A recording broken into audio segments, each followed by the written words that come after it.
Welcome back. I hope you guys are doing well. Made a little update video here to show you how the last FIA season ended. We didn't have any race videos come out following the Dragon Trail Gardens 2, which was uploaded on January 6th, the day a cult of domestic terrorists attacked our capital. So I didn't really make a big stink about that video, just kind of took a back seat to everything else. Here we are. The next race was slated to be the Nürburgring and the Group 4 cars, but it ran into problems with the Group 4 Subaru not having near enough top end. As we can see what's happening here in the Lamborghini Cup, we're getting passed by, I believe that's I didn't really get a good look at it as it went by 175 miles an hour. Probably an LP 670. Again, we're in the Group 3 Huracan, I believe. Maybe the Group 4, I'm not sure. I might be fantasizing about driving other cars, which is something we'll talk about at the end of this video. But not having enough top end and not knowing the track as well as I needed to apply my newfound racing knowledge, I wasn't going to be competitive here, because moves like this from a quarter mile back, beautifully catching the apex there, don't work against A-rank online real-world opponents, because they're taking that corner the exact same way. This is me just racing the computer here in the Gran Turismo Sport campaign mode. You can race offline. It's a good way to relax a little bit when you don't want to risk your driver ranking and all that to be competitive. So we did end up racing at the Nürburgring one time. Really poor finish. Got 50 points, didn't matter. Wanted to save my DR to try real hard at Autodrome Lago Maggiore for the final race of the FIA season 2, 2020. Starting in 17th here again. Up to 16th pretty quick. It's so hard to start on a corner. This race was very, very difficult. I would say this was easily the most difficult race of the season. You can see, have a little bit of a moment. This is going to become a story of these races with GT Honda proud. In looking at the replay, it's hard to tell where the exact positions of the cars are, because the replay is saving every car's position live time on track in a small replay file. And with internet ping and those sorts of things, especially in the replays, it's really hard to know exactly where someone was. There was a slight gap there to us. It didn't look like in the replay that he pushed me into the grass, although it does there. But you can see we just had an absolute nightmare of it. The rest of the race, we're going to come home to finish 18th. Again, this was a hugely tire-conserving and fuel-sensitive race. I practiced with Kaboom Operator and his network of friends a number of times for this race, and there were so many different strategies, and managing the tires, it just felt like ice the entire time. So we're going to go again. 18th, not a better start. Out of box, I believe that's the person that spun off immediately at the beginning of the last race. Coming back to try again. We're going to whip it forward here real quick. Again, just managing tires and fuel, and we're in a similar situation to the last race. Okay, let's see what happens here. I'm going to maintain my same line. He moves under braking to get a little tap on the rear, and it gives me a penalty. Really similar move to last time. You can see we get Sour Diesel comes up the inside, nudges us out there. For a reason we'll find out by the end. Sour Diesel was also not happy with this guy's driving. Similar move to last time, moving under braking. It seems like this guy's adopted some dirty tactics to try to be competitive in this race. Coming in the final lap then of this one, me and Autobach, again, running right next to each other, running similar times, trying to give each other room in that corner, and trying to get the power down on really worn softs coming out of the end. We're getting some ping-pong effect, and I gave Autobach a 2-second penalty on accident, but so that didn't feel good. I'm pretty upset at this point, so we're going to take a moment here in the post-race lobby to let GT Honda proud know his racecraft stinks. And we're not the only one who thinks so. You can see Sour Diesel's not happy either, which is why he came up the inside aggressively there, chasing GT Honda. Oh boy, difficult race. We're going to have to go again. Third go. We have qualified in 11th. Much better starting position. Now, if I can just stay here, I don't know that I can get enough points to make it worthwhile, but it's a better starting position than we've had in the last two. So we're going to give it a go and see how we finish on this race.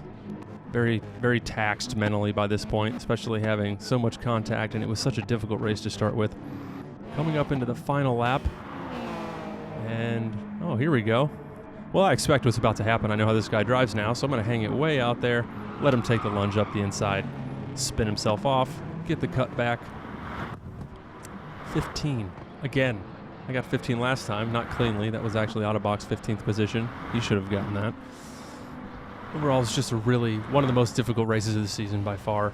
We're going to end up with 15th, which is only going to award us 70 points. We needed a bare minimum, another 126 points to add anything at all to our score. So that's not going to help us. There was another incident that happened during one of these races that I had to go back and see if I had footage for. I don't have great footage, so bear with me. But at the end of one of the laps, I was going in for a pit, and a person in 11th position comes back from very far, gets a good run in the last corner, makes it on my left-hand side where pit lane entry is. You can see there in 11th. He's kind of far back, but I end up pushing him into the pit. You can see he's just ahead of me there.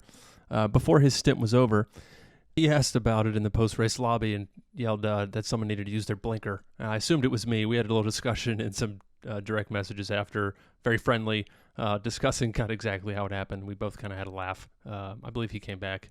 He was on a good race too. So apologies to him, just a racing incident. But yeah, I didn't expect someone on my left-hand side. I needed to come in. He didn't, and I won. So that was how the season finished. We could see the results here. First in Texas, fourth for Subaru this season, not third. 1 point drop. 184th in North America. Looking at the manufacturer ranking, you can see our friend Apollo Cast made it into the 5th slot. Very close race. He was coming for me. He did very well, as you can see here in the Group 3 car, much better than I was able to do. PSRT's So Marvel had a great season also. We end up in 4th for Subaru. There's our point standings, the races that we did. Again, those last two didn't help us, but it was enough to earn the SS rank again for this upcoming season. But first, I need a little break. The series is over, rather. Another one won't start for a couple weeks, maybe several weeks. So I took to completing the GTSport campaign mode. I'm still working on some of the endurance races. And here we are driving some different cars, in Group 2 cars here. Here I am dunking on the AI. Again, this was before the AI got an update. Recently, if you haven't noticed, the AI is considerably more aggressive and quick, just overall quick. Still definitely beatable, but it takes some clean racecraft and actually a little bit of strategy now, so that's going to help for practicing and offline when I can't join an online lobby to practice, which is something else we were doing in our off time when I wasn't playing Bloodborne. I'd jump in some online lobbies to practice some racing, or just to enjoy some racing, rather. In this instance, you can see we're with Mr. So Marvel, who's been kind enough to invite me into his network. He has started a race team some time ago now, and it is full of there's a number of really rapid drivers in here for sure. So it's a great place for me to go occasionally when I would like to get some really high-level racing that I know is going to be clean. A lot of times in just the online lobbies, your DR can take a considerable hit just because someone's not invested in a season, so they might be making moves that aren't respectful of the possibility of losing considerable DR. Your DR is not affected, I don't believe, in these private lobbies, but the race quality is really high. It's like it is in an FIA event. And a number of these people race in the FIA series, and they get together and practice and make each other liveries, and everyone's been really welcoming. And like I said, there's some really rapid drivers. I'm doing well here to keep up with another team member. Mr. So Marvel is on my tail. We're at Dragon Trail Seaside, which is noted most in GTSport for its death chicane, which we're coming up to. You can see Marvel passing me on the inside there. Super clean. We've raced each other a good bit. I do enjoy it. And he's quick. Gets ahead of me a good bit. Here we come into the death chicane. First stage, second stage. This is the one that can catch you out if you don't hit it just right. And I don't. I catch the wall a little bit, hang to the left-hand side to let juicy ale through, which makes me thirsty to say. So not uncommonly, I'm getting left behind a little bit here. I'm not familiar or used to racing we're on the super soft racing compound here, which is a compound of tire we don't normally use in the FIA events. Maybe we'll see that change this season. I wonder. There have been a number of changes that have happened to the FIA seasons. We'll get to that in just a second. Finish up this fun race. I believe this was late. This was maybe after midnight one evening. I've caught back up to the group. Sometimes I feel like So Marvel will hold himself up just to get near me so that we could race. I come peeking up his driver's side window there real quick and bend it.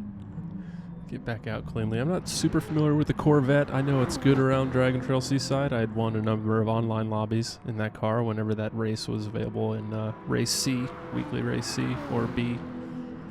So now we're just going to jump on board real quick here with our friend. Watch him handle himself. Again, coming up. It's always fun to watch races at Seaside because of the death chicane. You can go from looking like an absolute pro to an absolute pleb. Thanks, Tidgeny, for teaching me how to properly use that word. Tidgeny's going to come up again a little later when we pick our manufacturer. Because I used his balance and performance. Ooh, threading that needle quite nicely. His teammate catches a little bit of rail there. And so Marvel's into first. Here I come. Oh, getting it real wrong. And just dead stop.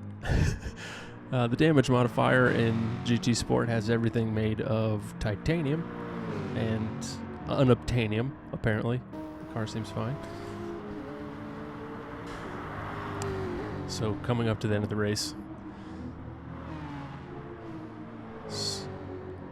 This uphill section's real tricky too. Again, on the super soft tires, it was wild. There was just seemingly, of course, endless grip. And I don't think tire wear was on, as you can see in the bottom left there. The tires aren't wearing at all, so it's just a fun race. The PSRT team does do a lot of race practice for different events that are going on through the week. So if you get invited to one by someone that's a team member here, I would definitely go and join. You're going to have the opportunity to learn a lot and get some competitive racing offline. Have some fun. You still earn some credits.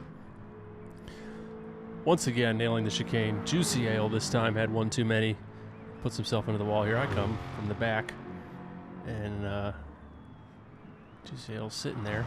Oh, is he going to ghost out? Ooh, just. I caught the chicane clean that time. But I get a 5-second penalty for something. Oh, that must have been from hitting the wall. Don't stop yourself dead in the track, or you might get a 5-second penalty and go back in time. So Marvel with the win on that one. I think he was a little surprised in the lobby that he won, but that's the fun of the roulette of Dragon Trail Seaside. So on to the upcoming FIA season. I mentioned there have been some changes, considerable changes to the FIA season, mainly being we got a couple balance of performance updates to some cars. Pit time has been extended considerably to be more realistic for how long it might take you to go down pit lane. So that is going to change strategies up considerably. And lastly, the manufacturer series is going from 5 regions down to 3. So now we will be grouped in with South America as well as Canada and the United States. There's a lot of fast South American drivers as well, so competition is going to be more difficult. We're also considering a change ourselves. Not considering, we're going to do it. Now here in the foreground is the Group 4 Subaru, and I love this car, and I'm going to miss it. But in the background is the Group 3 Subaru car, and I don't want to drive it anymore. It feels insanely light, is understeery and oversteery, and I'm tired of trying to eke time out of it, and I've plateaued in my learning of it.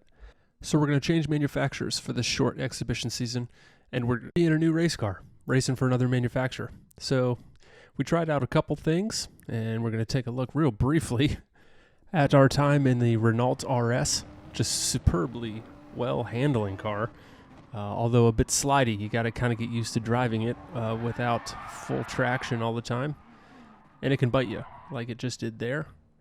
So here I'm just doing a practice race with the computer, trying to get used to the car. I'm going to wait for them to come around and lap me and try to run with the front runners.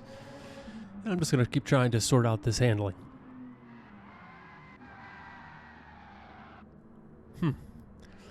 It can really bite you. And maybe it's too different of a car from the Group 3 put me in a few moments like that also. But my ability to catch this car before getting way too deep proved kind of problematic. Although by the end I was able to pull off some moves like this. Rotating the car is a real joy, super easy, and allows to make some pretty aggressive moves.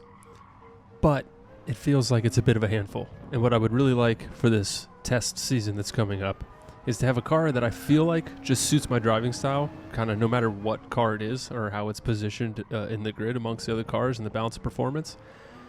So you'll notice the exhaust note change here. That's a good sound. We're going to leave this one on full blast, so I'm going to have to talk loud. We are in the Jaguar F-Type. And something about this car, it is really fuel thirsty. So that's going to be a challenge we'll have to consider during the season. But something about the way the car handles.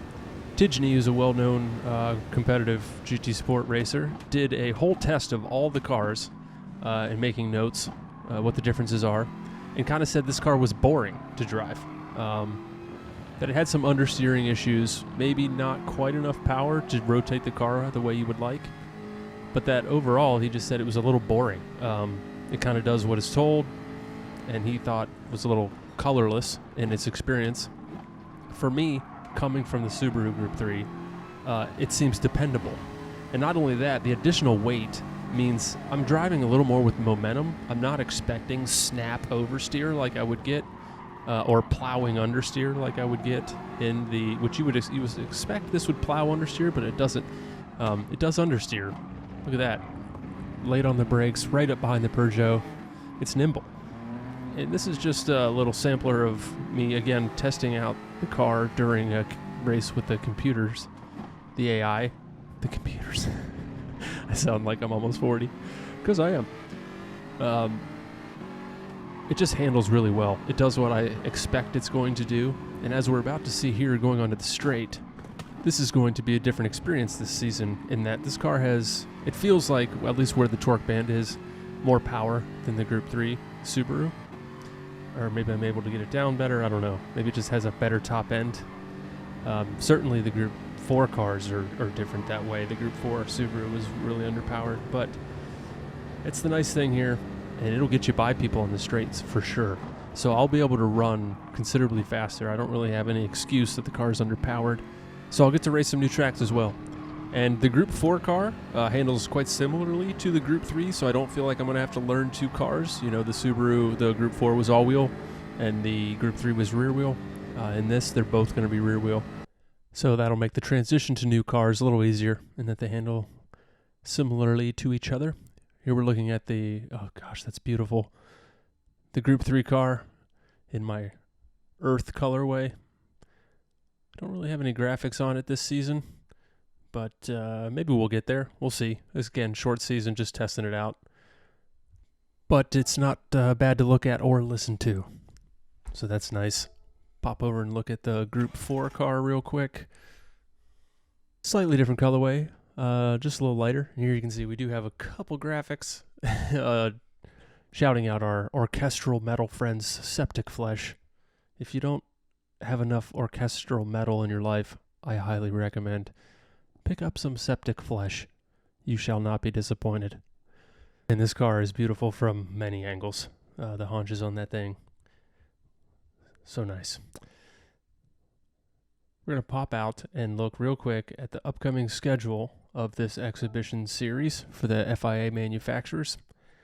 And like I said earlier, 6 or 8 events, kind of shorter season. Let's take a look here. Figure it out. 6 events. 3 Group 3 races, 3 Group 4 races. We're going to be at Interlagos first, then Dragon Trail Seaside, Yeehaw, Sardinia, Circuit de Spa, Mount Panorama, and Tokyo Expressway. That will benefit this car pretty well, and I'm looking forward to driving something different. The new FIA season starts the day after I'm finishing editing this video. So we are going to be at Interlagos again, which we raced at last season, but new car. And we have 10 times tire wear. And we have to use soft, medium, and hard compound, 4 times fuel. Some interesting strategies should pop up here. Looking forward to getting started, which will start tonight. I need to practice for the race tomorrow. Thanks for joining again. Expect to see some race videos coming up of this season. But until then, hang in there. Be well.